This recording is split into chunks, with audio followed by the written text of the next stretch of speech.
Good day, everyone. My name is Jabal Pastor and I am 21 years old. So today we will explore how three different countries, Canada, Finland, and Philippines, approach assessment in their classroom. Even though each country has their own culture, tradition, and educational priorities, all these three share one common goal. It is to understand students better and support their learning in meaningful ways.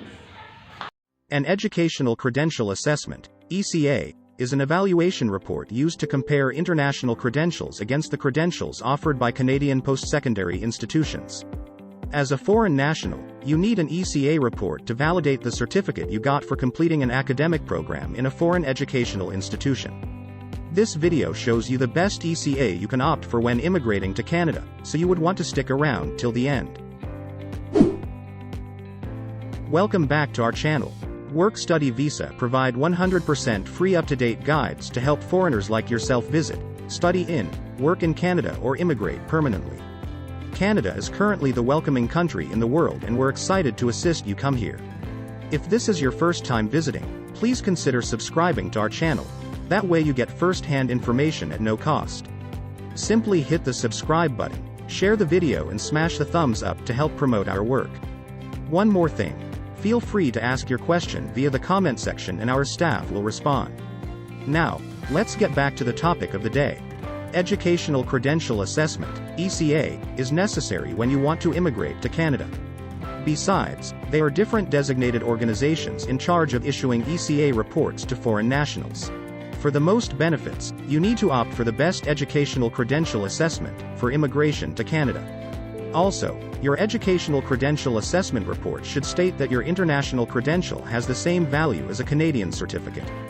There are several functions of ECA reports in Canada. An ECA report for work purposes may not be accepted for other purposes like immigration. Hence, you need to consider the purpose of the ECA report before applying through one of the IRCC designated organizations. Using ECA to immigrate to Canada. You would need an ECA report during Canada's immigration processes, including express entry.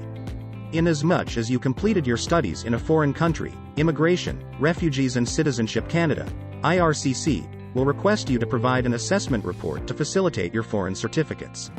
Moreover, you need to get an ECA to qualify for Federal Skilled Workers Program, FSWP, under express entry. This qualifies you for points in the Express Entry Comprehensive Ranking System, CRS. IRCC designated organizations for getting an Educational Credential Assessment, ECA. Here are IRCC designated organizations that issues ECA reports to foreign nationals. 1. Comparative Education Service, CES. 2. World Education Services, WES. 3. International Credential Evaluation Service, ICES. 4. International Qualifications Assessment Service, IQAS. Best Educational Credential Assessment, ECA, for immigration to Canada is between CES, WES, ICES, and IQAS. We have already examined each of the IRCC designated organizations for educational credential assessments, ECA, in Canada. The processing times and application fees for CES, WES, ICES, and IQAS was looked into as well. However, we can assert that CES University of Toronto School of Continuing Studies is the best educational credential assessment, ECA, for immigration to Canada. We say this because Comparative Education Service, CES, has a lower processing time of 5 working days. Thus, you will be opportune to get an ECA report from CES quickly than other IRCC designated organizations.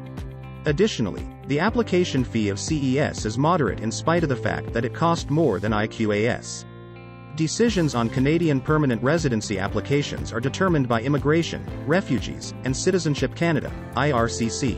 You will be assessed based on your points, as well as immigration requirements that you are able to satisfy.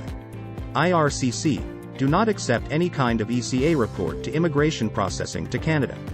To this regard, your ECA report must be properly detailed. Thank you for visiting our channel. We hope this topic was helpful. Just before you go, please don't forget to subscribe, share this video and hit the like button. You can also visit our website for more resources, check the description below. Thanks for supporting our work.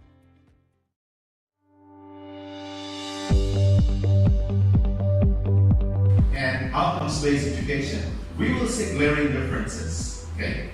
SBE stands for standards-based education, and on the other hand, OBE is the outcomes-based education.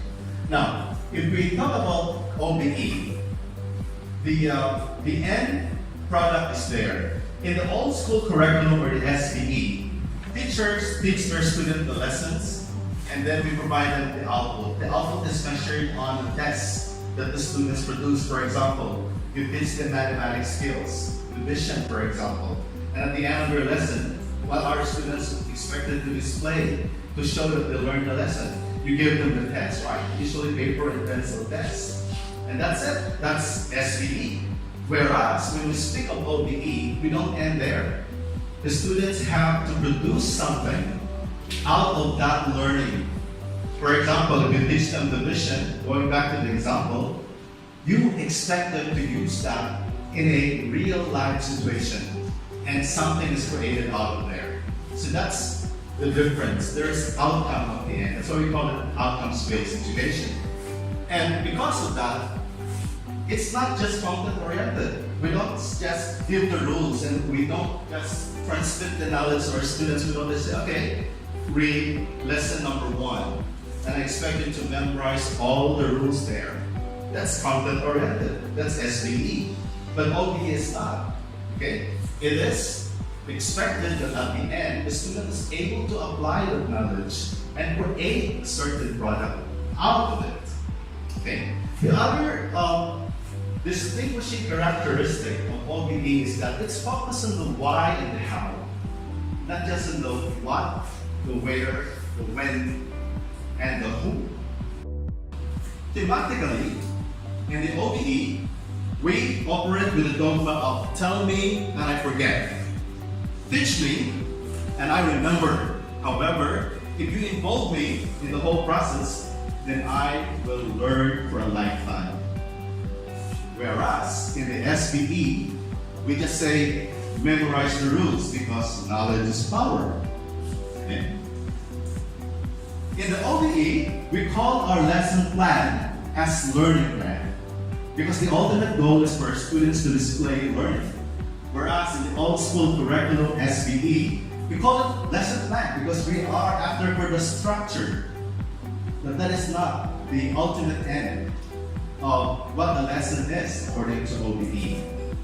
And finally, I think this is the most important point that I have to emphasize because the workshop is geared towards this. In an OBE, we assess students' learning based on criterion reference. What is this? It means that before the students go into the classroom to take the test or exam, he knows beforehand what the criteria are that you are expected of him to be evaluated on.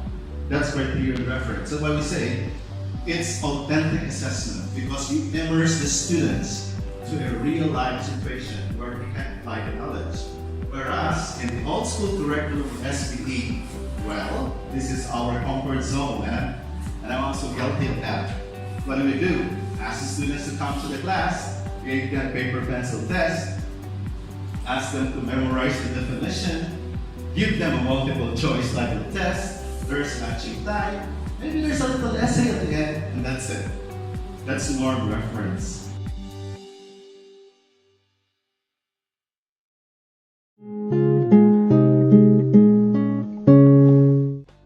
Formative assessments.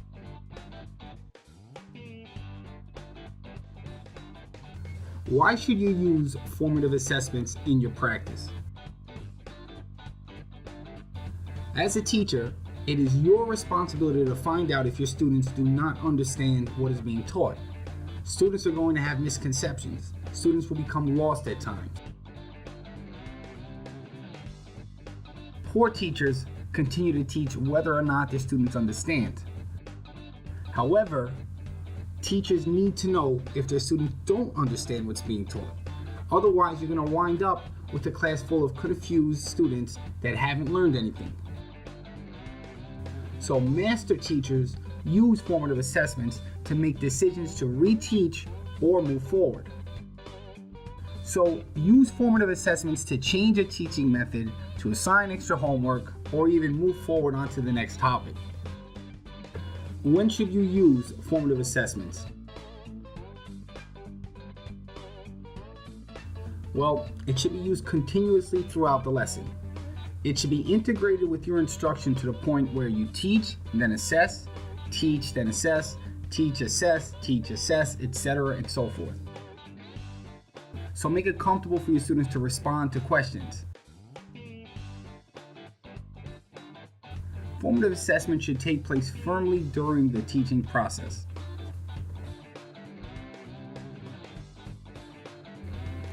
Here are some examples.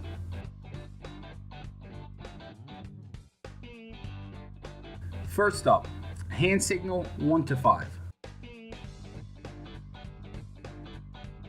1 to 5 is a whole class assessment.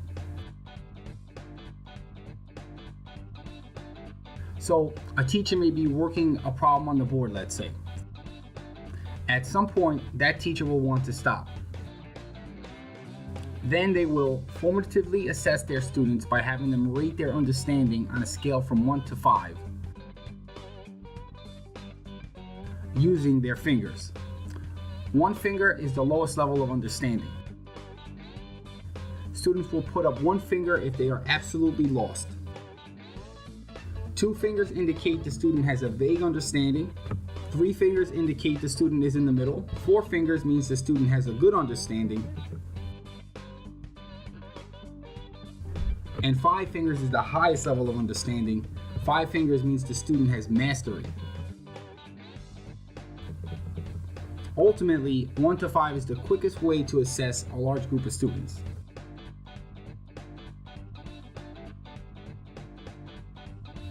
Number 2, brainstorming. Brainstorming usually takes place before introducing a new topic. Teachers use brainstorming to get an idea of what their students already know about a topic. Ask some examples of predator-prey relationships. Then list the examples on the board. The good part is students will also learn examples of predator and prey as you brainstorm. Brainstorming is a great assessment for gauging a class's prior knowledge on a topic.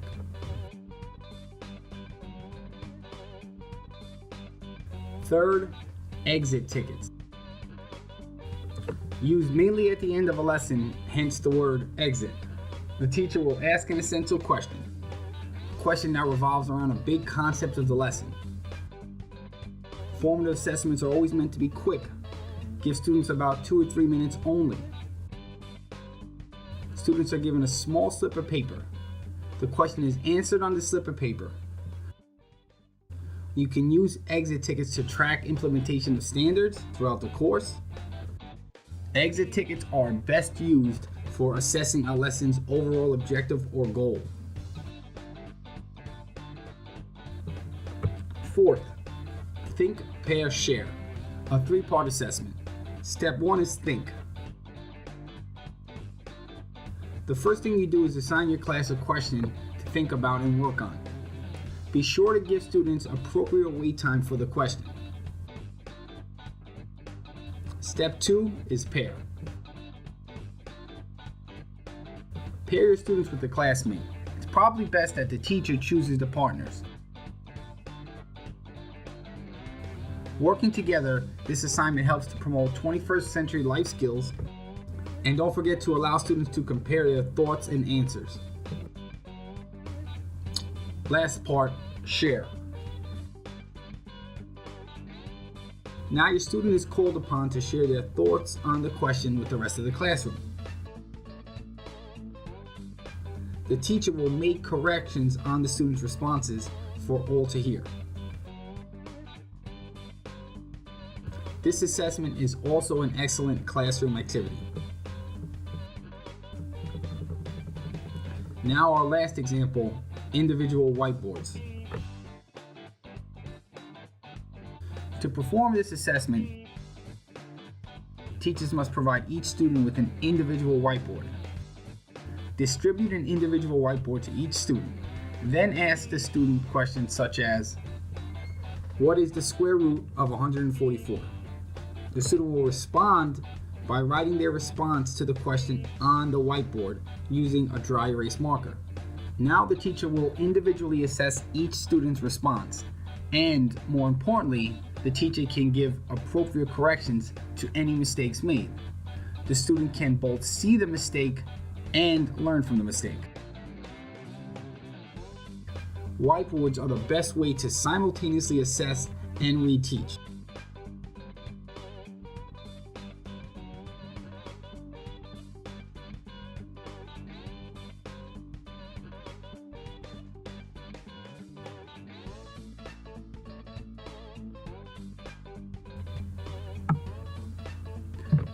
Lastly, I just want to say, please subscribe to this channel, and remember, together we make a family of educators.